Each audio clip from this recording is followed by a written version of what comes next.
कोई धर्म के नाम पे मूर्ख बना रहा है भारतवासियों को, कोई मजहब के नाम पे, कोई किसी के नाम पे, कोई संविधान चूम रहा है, माथे से लगा रहा है, कोई सर पे उठा के घूम रहा है, मगर उसी संविधान का मजाक उड़ाने पे लगे। कभी कहते हैं विष्णु का अवतार है और कभी कहते हैं माँ से ही उत्पन्न नहीं हुए, तार्किक नहीं है, वैज्ञानिक नहीं है, संविधान विश्वास नहीं करते, जो ऐसी बातें करते हैं कि प्रकट हो रहे हैं, यहाँ का अवतार है, वहाँ का अवतार है। भारत को खंड खंड करने वाली ये रणनीति जो चली है, मुझे लगता है पाखंडी ढोंगी, देश को बांटना चाहते हैं और इसी में लड़ाना चाहते हैं, ताकि वो चाहते हैं जब देश खंड खंड होगा तो संविधान टूटेगा। संविधान का डर है और यही वजह है कि इन्होंने ईवीएम जो मशीन है उसके माध्यम से ये भी मैंडेट पाए हैं, वरना 40 पार नहीं कर सकती थी भाजपा, गारंटी से लिखवा लो मुझे। क्या मायावती को भी रोका गया, मायावती को कहा कि भाई आओ पाओ, इंडिया गठबंधन में बहन जी जा सकती थी मगर उसे अंदर लेना नहीं था, सिर्फ बदनाम करना था। और जब इनकी बात आती है दलित तो किसी और की आ जाए पिछड़ेगी तो तुरंत कहते वो खड़गे को ले आएंगे कि खड़गे को बनाना चाहते हैं खड़गे।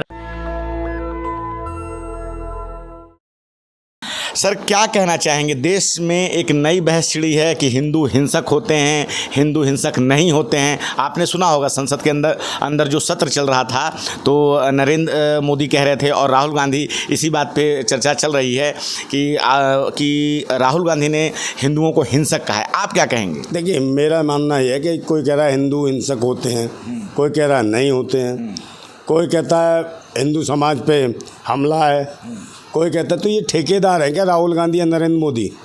हिंदू क्या गुलाम है इस भारत में?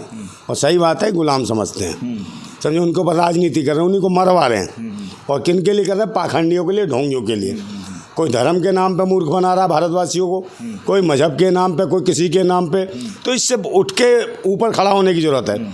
और बात तो ये दिखाते हैं नोटंकी, कोई संविधान चूम रहा है, माथे से लगा रहा है, कोई सर पे उठा के घूम रहा है, मगर उसी संविधान का मजाक उड़ाने पे लगे, चाहे सत्ता हो चाहे विपक्ष हो। दर्द जब होता है हमें जब देखते हैं कि हमारे संसद के प्रांगण के अंदर बाबा भीमराव अम्बेडकर की मूर्ति लगी थी, शिवाजी की मूर्ति लगी थी, और तो और ये कांग्रेस के जिसके अनुयायी महात्मा गांधी की मूर्ति लगी, समझे, ज्योतिबा फूले, उनकी सबकी मूर्तियाँ वहाँ से सरका दी, हटा दी गई। चर्चा चल रही है कि कौन हिंदू है कौन हिंदू नहीं है, हिंसक है नहीं है, तो क्या कारण है कि संसद के अंदर इस तरह की बातें हो रही, जबकि बात कुछ और होनी चाहिए थी? कारण क्या है इसके पीछे, आपको क्या लगता है? इसको प्रतिपक्ष का नेता ना करके इसको कहा जाए प्रतिपक्ष महामंडलेश्वर राहुल गांधी महामंडलेश्वर बन गए, समझे, ऐसे ही मोदी बन गए। मोदी भी कहने लगे हम प्रकट होते हैं, तो कोई प्रकट हो रहा है, कोई महामंडलेश्वर है, प्रकट होने का मतलब क्या है, इसको परिभाषित करना जरूरी है। कभी तो कहते हैं भाई ब्रह्मा का अवतार है, कभी कहते हैं विष्णु का अवतार है, और कभी कहते हैं माँ से ही उत्पन्न नहीं हुए, पता नहीं हुए कि नहीं हुए, प्रकट हुए। तो प्रकट होने का मतलब क्या है? अगर धर्म के अंदर जाए, जिस धर्म की व्याख्यान कहते हैं इसमें प्रकट हुए, तो प्रकट कैसे होते थे उस जमाने में? इस पर एक रिसर्च करना पड़ेगा। तो ऐसे लोगों को सोचना चाहिए कि हम बोल क्या रहे हैं। इसका मतलब मेंटली डिस्टर्ब लोग हैं, तार्किक नहीं है, वैज्ञानिक नहीं है, संविधान विश्वास नहीं करते, जो ऐसी बातें करते हैं कि प्रकट हो रहे हैं, यहाँ का अवतार है, वहाँ का अवतार है, तो ये लोग, इसका मतलब मेंटली डिस्टर्ब है, इनका इलाज होना चाहिए। ये मानसिक रोगी हैं, ये भारत को किस ओर ले जाना चाहते हैं, तो वही दिख रहा है, सब अंधविश्वास की ओर ले जाना चाहते हैं, ये मेहनत नहीं करना चाहते, भारतीय समाज को बढ़ाना नहीं चाहते। अच्छा, संसद में जब जाते हैं प्रधानमंत्री मोदी तो संविधान को माथे से लगाते हैं, लेकिन रातों रात मूर्तियां भी हटवा देते हैं रिजल्ट आने के एक दिन पहले। क्या मानसिकता रही होगी, कैसे काम करते हैं ये लोग? भाई ये दोगले हैं, जब भी कहा नहीं, कल तक जिसको बाप कहेंगे तो बाप पसंद नहीं आया तो बाप रात भर में बदल देंगे, माँ पसंद नहीं आई तो माँ बदल दी, माँ से पैदा ही नहीं हुए, समझे, इन्हें लगा ग्रंथों में प्रकट होना अच्छा है तो प्रकट हो गए। और पक्ष और विपक्ष डबल इंजन की सरकार है, क्योंकि एक कांग्रेस का इंजन, एक भाजपा का इंजन, यही तो झेल रहे भारत के लोग, समझे, बहुत समय से कि भाई कांग्रेस का इंजन, भाजपा का, यही डबल इंजन की सरकार है और इनको चला आरएसएस रही है। तो ये समस्या है हमारी। कांग्रेस को भी आरएसएस चला रही है? बिल्कुल, वही चला रहे हैं, और कौन चला रहा है भाई? कांग्रेस तो एक अलग पार्टी है, उनकी अलग विचारधारा है कि भाई वो ये जो हैं भाजपा के लोग या आरएसएस के लोग जो है वो हिंदू की बात करते हैं, तो और जो सर्व समाज की बात करते हैं आपको कांग्रेस, और आप कह रहे हैं कि दोनों को ही आरएसएस चलाती है। क्यों? भाजपा के आरएसएस नहीं है राहुल गांधी। जो आदमी ब्राह्मण बनता है, जनेऊ पे धारण करके दिखाता, वो कौन है? आरएसएस का है। मानसिकता वो दिख रही है साक्षात आरएसएस। लेकिन राहुल गांधी तो कह रहे हैं कि आरएसएस पूरा हिंदू समाज नहीं है, बीजेपी पूरा हिंदू समाज नहीं है, मोदी जी पूरा हिंदू समाज नहीं है। तो उसने बताया ना कि बीजेपी वाले हिंदू थोड़े ही हैं, जो उसको चला रहे हैं। आरएसएस वाले हिंदू नहीं हैं जो उसको चला रहे हैं। भारत पूरा हिंदू नहीं है जो हिंदू चला रहे हैं। इसको हिंदू कह रहे वो चलाने, भाई वो तो पाखंडी देवता हैं। आरएसएस वाले देवता हैं, भाजपा को चला रहे हैं वो देवता, ब्राह्मण देवता। भारत के ऊपर जो विराजमान है वो ब्राह्मण देवता। तो उसने कहा ये हिंदू नहीं है, हिंदू तो गुलाम हैं। तो इन गुलामों की करो, तो गुलामों को ये पूरी तरीके तैयार करें, एकजुट हो, एकत्रित हो, आगे तैयारी करो। उन्हें दिखाया जाता कि संविधान उठा रहे हैं, फलाना उठा रहे हैं, और संविधान दिखा के जैसे नाथूराम गोडसे ने करा था कि महात्मा गांधी के पाँव छुए नीचे धाए से गोली मार दी, इसी प्रकार ये कर रहा है कि संविधान को जो मत्था टेक रहा है उसी संविधान को ख़त्म करने की तैयारी है। क्योंकि इसके पीए जो था वो राय करके उसने भी कहा था कि भाई संविधान पुराना हो गया, इसको बदलो। तो इनकी मानसिकता ये कौन कौन पुराना हो जाए इनके जीवन में, और ये ऐसे ऐसे पीए हैं जो कह रहे संविधान पुराने। इसका जिम्मेदार कौन है? ये देश का रोजगार छीनने वाली सरकार, मजबूर करने वाली, गुलाम बनाने वाली जो हिंदू बनते हैं, हिंदू गुलाम बनते हैं, उनकी बहन बेटियों का शोषण कर रहे हैं पाखंडी, जो कहते हैं हम तो हिंदू नहीं है, सब तो हिंदू नहीं है। हाँ, तुम हिंदू नहीं, तुम शासन करोगे पाखंडी, और भारतवासियों की बहन बेटियों की इज्जतें लूटोगे। यही हुआ कहाँ पर? बनारस हिंदू यूनिवर्सिटी में एक दलित बच्ची का बलात्कार करा। जिन्होंने बलात्कार करा तो वो हिंदू नहीं थे, मगर हिंदू बेटी का बलात्कार करा, चीरहरण करा, उसके घर पे बिल्डोजर नहीं फिराया है, उसका एनकाउंटर नहीं करा तीनों का। तो बताए ना ये मोदी को कौन, ये हिंदू धर्म को वहाँ ठेस नहीं पहुँचती। हिंदू रहो, अंधभक्त हो, तुम्हारी माँ के अंधभक्त हो, वहाँ कालक पोतने नहीं जाते हो। मोदी के साथ रेस कोर्स में जिसके बनारस लोकसभा क्षेत्र में हिंदू बेटी का बलात्कार, तो तुम मर जाते हो। तुम हो बजरंग दल हो, विश्व हिंदू हिजड़ा परिषद, वहाँ खा जाते हो, तुम वहाँ मर जाते हो। और जो मनीषा वाल्मीकि, वो हिंदू नहीं थी, उसका जब रेप हुआ, बलात्कार हुआ, जुबान काटी, रातों रात उसे फूंक दिया गया, तब कहाँ मर गए थे? तब क्यों नहीं साथ रेस कोर्स में हंगामा किया? तब क्यों नहीं पुतले फूके? तब भी राहुल के फूकते, सबके फूकते कि हिंदू बेटी का बलात्कार हुआ, जुबान काट दी। और वहाँ जब हुआ बुलंदशहर में, वो पिंकी लोधी का जो चुटियाधारी थे, पाखंडी ब्राह्मण, उन्होंने करा बलात्कार और उसकी हत्या कर दी, तब कहाँ मर गए थे? कहाँ गए थे पिछड़े? तो ये भलवे बैठे हुए हैं, ये जो कहते हैं हिंदू राष्ट्र, आतंकवादी हैं, जो हिंदू राष्ट्र की मांग करते हैं संसद भवन के ऊपर, संविधान को गालियां दे रहे हैं। ऐसे लोगों को जेल पहुंचाने का काम होना चाहिए, और ऐसे लोगों की तुरंत सदस्यता रद्द होनी चाहिए, निलंबन होना चाहिए लोकसभा के अंदर। ऐसे भैंसी दरिंदे जो खुद पिछड़े वर्ग के लोगों की दलाली कर रहे हो, उनके अधिकारों की दलाली कर रहे हो, संविधान को ख़त्म कराना चाहते हो, और बात कहते हैं हिंदू राष्ट्र। समझे, हिंदू राष्ट्र नहीं है, ये गुलाम राष्ट्र है। बनाना चाहते हैं गुलाम राष्ट्र को कि गुलाम राष्ट्र बने हिंदुओं के नाम पे, मगर ये भारत था, भारत है और भारत रहेगा। हिंदू राष्ट्र से समस्या क्या है आप? हिंदू राष्ट्र से समस्या नहीं है भाई साहब, काम धंधा रोजगार की बात करो ना।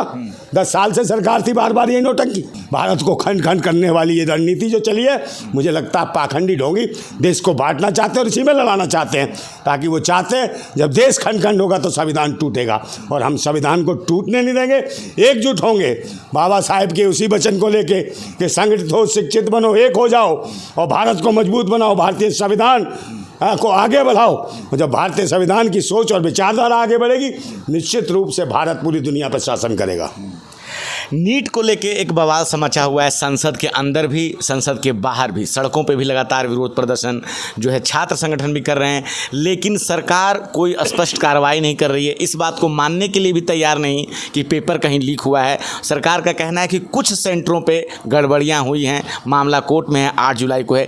23 लाख बच्चों के भविष्य का सवाल है, क्या कहेंगे आप? पहले नीट की परीक्षाएं होती थी, प्रदेश स्तर पर भी होती थी, जैसे 10वीं की परीक्षा होती थी, उसके माध्यम से बोर्ड की परीक्षाएं होती थी, केंद्र शासित ये सारी परीक्षाएं कर दी।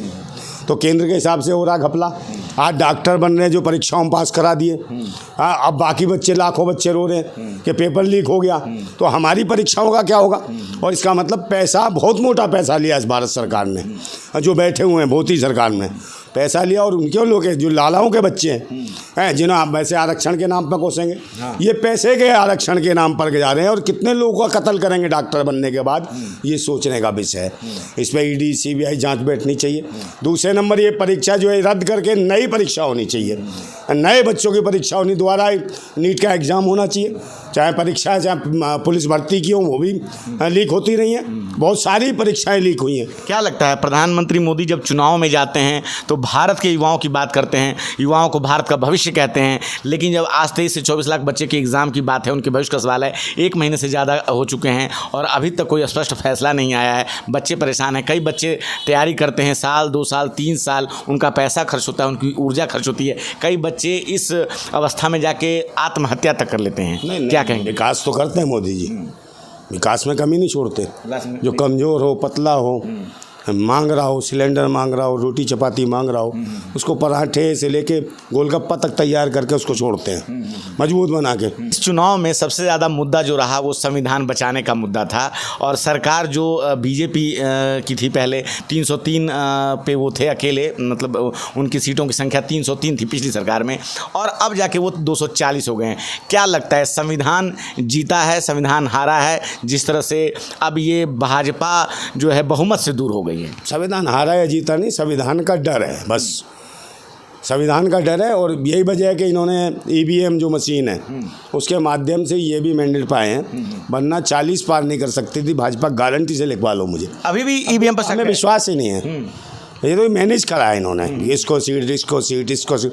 अगर ईमानदारी से बैलेट पेपर पर चुनाव हो जाता, भाजपा सत्ता में नहीं होती और कहीं ना कहीं भारत के मूल निवासी जो भारतीय समाज के लोग हैं वो प्रधानमंत्री होते। यही वजह रही कि मायावती को भी रोका गया।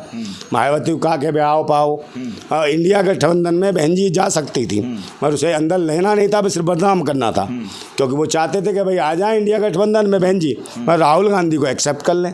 तो बहन जी ने कहा कि भाई मैं अनुभवी हूँ, तो मैं प्रधानमंत्री की दावेदार करूँ, मैं आ जाती हूँ इंडिया गठबंधन में, सीटें मुझे कम दे दो। मगर नहीं माने, क्योंकि सब मानसिकता इसको चलाने वाला, कांग्रेस को चलाने वाली, भाजपा को चलाने वाली आरएसएस है। तो आरएसएस नहीं चाहती, ब्राह्मण विरोधी है, ब्राह्मणों को चाहते ही नहीं किसी भी कीमत पे। और जब इनकी बात आती है दलित तो किसी और की आ जाए पिछड़ेगी, तो तुरंत कहते वो खड़गे को ले आएंगे कि खड़गे को बनाना चाहते हैं। खड़गे ब्राह्मण विरोधी आपने कहा? हाँ, ब्राह्मण विरोधी हैं। भाजपा और कांग्रेस ब्राह्मण विरोधी है। नहीं होती तो इस प्रकार से मजाक नहीं उड़ाती बाबा साहब की जो मूर्ति तोड़वा देगी मूल निवासियों की। मूल निवासी छत्रपति शिवाजी महाराज की मूर्ति उड़वा दी है, उनके ज्योतिबा फूले की उड़वा दी। तो ब्राह्मण विरोधी है या दलित विरोधी हैं? कौन? ये भाजपा। भाजपा विरोधी कहाँ है? ब्राह्मण विरोधी। वो तो ब्राह्मणवाद की पोषक है, वही तो मैं, हाँ, उसको बढ़ा रही है, ब्राह्मणवाद को बढ़ा रही है। भाजपा के लोग कहते हैं सबका साथ, सबका विकास, सबका प्रयास। क्या कहेंगे? किसका प्रयास, किसका विकास? बताओ, क्या विकास हुआ? मणिपुर की बेटी का उसका विकास हुआ क्या? ये सबका विकास था, सबका प्रयास था। बताओ, सबका प्रयास था क्या? भाजपा के सारे मंत्रियों का, सारे पदाधिकारियों का, मुख्यमंत्रियों का प्रयास था कि भारत के पूर्व सैनिक की पत्नी के कपड़े उतारना, निर्वस्त्र करना। जो हिंदू लड़की का बनारस में जो बलात्कार हुआ, वहाँ जो बनारस लोकसभा सीट है उसका कौन है? कौन जीत के गया वहाँ से? नरेंद्र मोदी। उसके साथ रहे, उसको उस पर मुँह काला करने क्यों नहीं जाते? तुम हिंदू धर्म के ठेकेदार बन रहे हो, बजरंग दल और वो वाले। फ़लस्तीन हमारा मित्र देश है, वो मजलूम है, गरीब है, शोषित हैं, वंचित हैं। फ़लस्तीन के लोग हैं, वो अपनी ज़मीन और जगह के लिए लड़ रहे हैं, और उनका यहूदी इजरायली लोग बलात्कार कर रहे हैं बेटियों का, वो लड़ रहे हैं अपने कल्चर के लिए, अपनी ज़मीनों के लिए। और विदेशी मानसिकता के कीड़े उनके पास सवार हैं, जिनका ये समर्थन करते हैं भाजपाई, और कहते हैं जाओ हमारे देश के युवाओं के इजराइल जाओ, वहाँ नौकरियों में जाओ, स्वीपर की नौकरी, मतलब कि भारत के युवा स्वीपर की नौकरी करे। का फ़लस्तीनों में कोई अंतर नहीं है, भारत के मूल निवासी और फ़लस्तीनों में कोई अंतर नहीं है। वहाँ फ़लस्तीनियों का शोषण हो रहा है, या भारत में भारत के मूल निवासियों का उनका अधिकार छीना जा रहा है। चाहे दलित हो, चाहे पिछड़े हो, उनके अधिकार, उनके संविधान को ख़त्म किया जा रहा है, उनकी खेती से किसानी को नोचा जा रहा है, छीना जा रहा है। यही वजह है कि अयोध्या में आ रहे, अयोध्या में लोगों की, उन्हीं मूल निवासियों की ज़मीनें तोड़ी गई, उनके कब्जे किए गए। यही वजह थी कि वहाँ से राम के, चाहे कितना भी तुमने भव्य मंदिर बना दिया, फिर भी वहाँ की जनता ने इनके जो मुंह पे कालक पोत दी, भारतीय जनता पार्टी वालों के, जो कहते थे संविधान हटाएंगे, 400 पार संविधान खत्म करेंगे। लोगों ने उन्हीं को हटा दिया जो संविधान हटाने की बात करते थे, उनका पूरा मुंह काला कर दिया भारतवासियों ने। और मैं निश्चित रूप से कहता हूं कि अगर बैलेट पेपर पर चुनाव होता है तो भाजपा सरकार और कांग्रेस सरकार जो भी बनना चाहती है वो कभी जीवन में नहीं आ सकती, क्योंकि भारतवासी बहुत जागरूक हो गया। अगर तानाशाही हुई तो आने वाले भयंकर परिणामों के लिए तैयार होना चाहिए पाखंडियों को। फिर ये मत कहना कि भारतवासियों ने क्या किया। भारत जिंदाबाद था, जिंदाबाद है और जिंदाबाद रहेगा। जिंदाबाद। नेशनल दस्तक की आपसे गुजारिश है कि अगर इसको बचाना चाहते हैं तो नेशनल दस्तक को सब्सक्राइब करने के लिए रेड कलर के सब्सक्राइब बटन को दबाएं, फिर बेल आइकन की घंटी दबाएं। नेशनल दस्तक को बचाने के लिए बहुत ज़रूरी है कि हर खबर को शेयर करें, लाइक करें, कमेंट जरूर करें।